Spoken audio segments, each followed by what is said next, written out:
Yeah, so this happens, but oh, it gets better with some Scooby twerking as Velma. This movie is different, not in the best way either. It's really hard to describe how I feel about this movie because I don't really think I feel anything. Let's talk about it.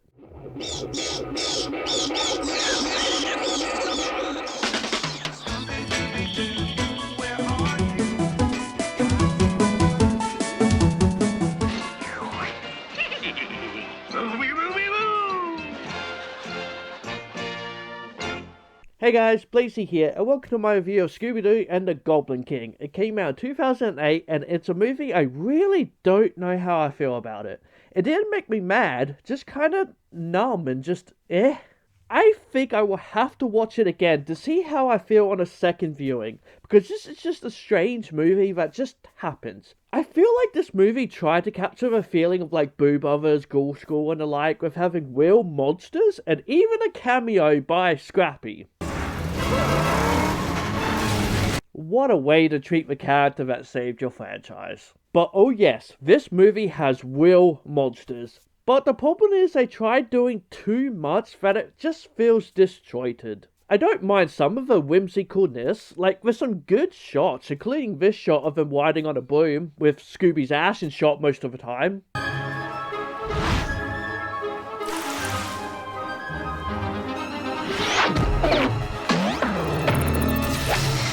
Like, he has some cheekage going. It has a pretty stacked voice cast as well, but the initial story is also just weird and doesn't feel Scooby-Doo. It feels maybe more like Looney Tunes. Let's just go over the movie. It opens up at a Halloween carnival, though Shaggy and Scooby aren't scared because to them Halloween is the one day where they know everything is fake. Okay, I get what you're saying. Also, the way Shaggy eats a lollipop upsets me. Then again, maybe Scooby eating apples might more. They meet the amazing Krudsky, a magician voiced by Wayne Knight, but no dogs allowed at his show. So Shaggy decides to ruin the show by showing he ain't a real magician. Damn, they are so petty. Of course, they get kicked out of the carnival, so now it's time to go trick-or-treating.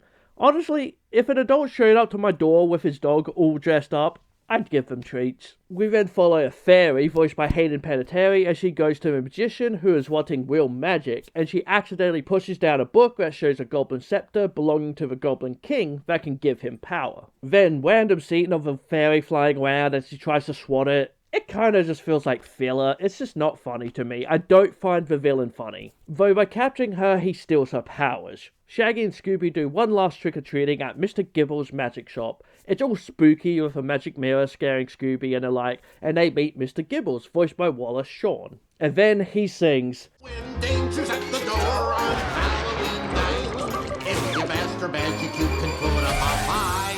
Face your fears, the power's here at Gibbles, the price is right." To me, the music is too loud. I don't know, it's not good either way. Then the fairy, aka Princess Willow, knocks on the window. She says he needs to close the shop before he finds her. She hides, but the magician dude shows up in a new outfit, now able to do real magic. He changes the shop owner into a rabbit, steals the fairy, destroys the place, and flies away. Okay, this movie is just kinda going. I don't feel anything. Shaggy and Scooby are very confused and frightened. Gibbles urges for their help and shows a vision of a gang being turned into monsters at midnight if they don't help. Velma turning into a werewolf, Daphne a witch, and Fred blue.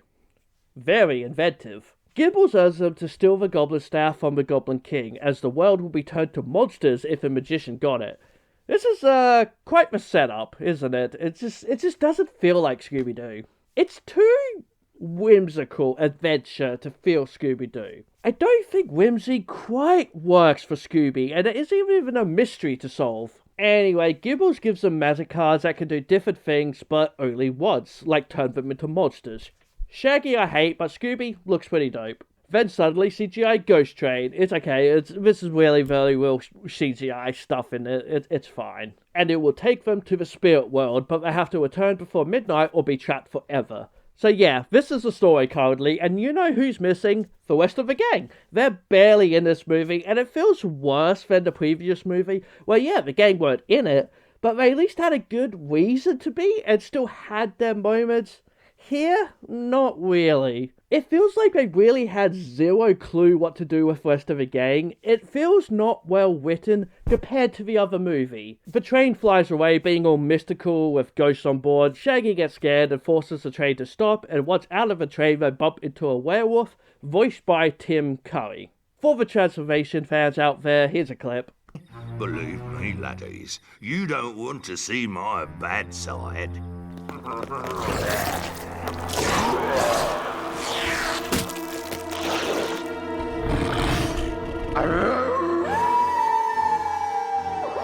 Scooby climbs into Shaggy's shirt out of fear, but then Shaggy pretends he too is a werewolf by changing places with Scooby. Honestly, that's pretty funny.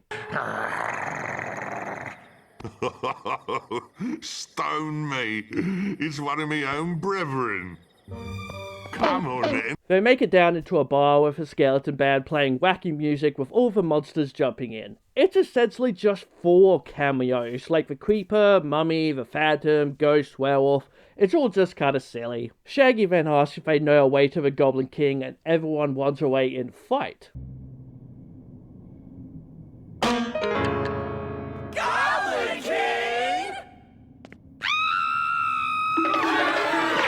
It's a kinda funny moment. 2 guards fly down, Glob and Glum, voiced by Jim Belushi and Larry Joe Campbell, saying you can't talk about the Goblin King. And then we meet Jack O'Lantern, voiced by Jay Leno. Again, this is a very stacked, random voice cast. If you want to go a few rounds with old Jack-O-Lantern right here, right now, let's rumble! Who distracts the guards and then helps Scooby and Shaggy leave, but suddenly Headless Horseman with the coolest undead horse I've seen in a while. It's very cool.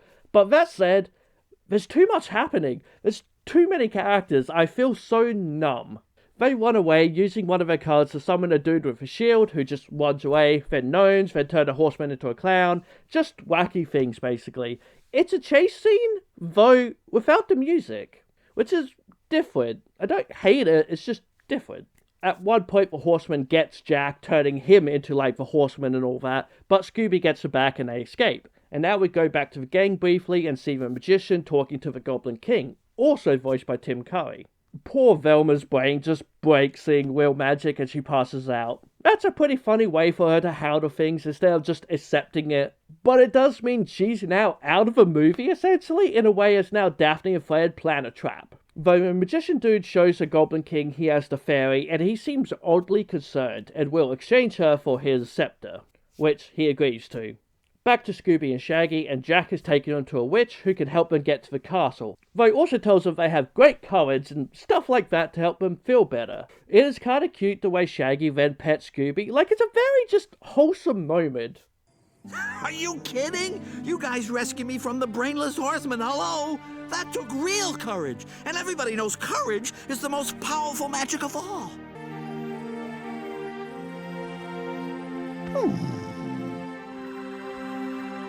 They talk to a witch, but Shaggy gets turned into a snail and Scooby into a mouse with a cat stalking him. But then they get turned back to normal and there's 3 witches, not 1. It all just kind of felt like, again, filler, kind of pointless, as they do help them in exchange for taking their broom, Broomy, out for a ride. Though this one joke from the witches did make me chuckle. My own secret recipe made from scratch. Poor old Scratch. So they fly off on the broom with some shots looking pretty good, as I said at the start. A lot of it is also just like looking up Scooby's ass. It's just the fact they gave him butt cheeks is always funny to me. I understand it's just how his legs are designed, but most of the time in these shots, it looks like butt cheeks. Again, I understand it's his legs, but don't take that away from me. But generally, it does look really nice. So does the scenery. Heh. They end up being shot down by Glob and Glum and fall down into a city of fairies. So, San Francisco. Also, Broomy dies. Oh no! Poor Broomy. Broomy. They are good fairies and help them out by taking them to a goblin wave. But there's a big line of monsters, so they take a potion given to them by the witches to disguise themselves. So, if I didn't show it at the start, I will show it now.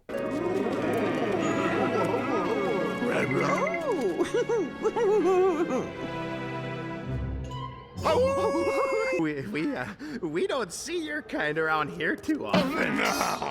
Oh, I bet you say that to all your goblin girlfriends. Yeah, they just like that one quick shot in Pirates Ahoy. They should have swapped them around at least, but it is very funny as Shaggy acts all sexy to get into the club. We just love goblin parties. Tell me, Gruesome. Any chance you could sneak us in? Scooby also gets a little moment. She had it all going on. Yeah, but did you see her friend?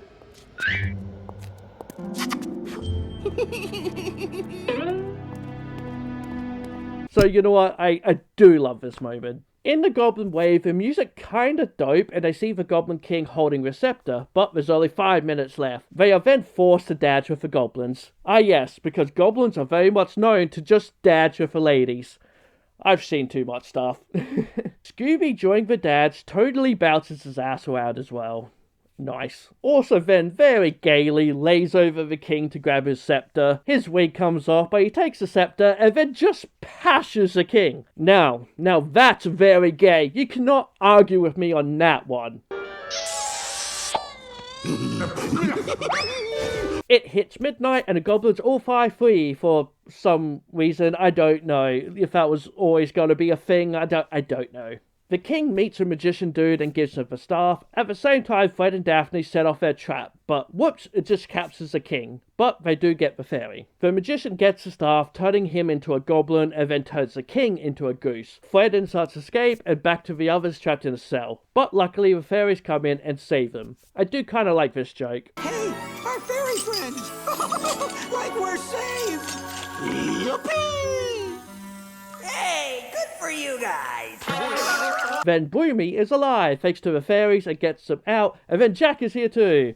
Okay, this is all too whimsical for me. The goblins go after Fred, Daphne, and Velma in the mystery van, and then changes the van into a monster. Okay, that is kinda cool. Fred ain't happy though. Now that is something you just do not do to a guy's van. Yeah! Run! So they get chased around by the van in the chase scene, but again, without the music.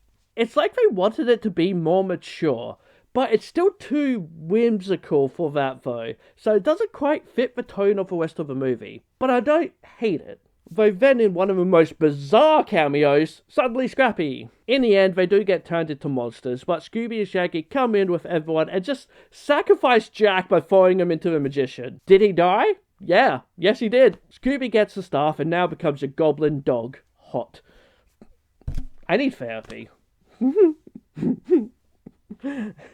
He uses it on the dude and it takes his powers away. Scooby then turns everyone back to normal, including the Goblin King, who then puts the magician into a little energy ball thing. It turns out the fairy is the king's daughter.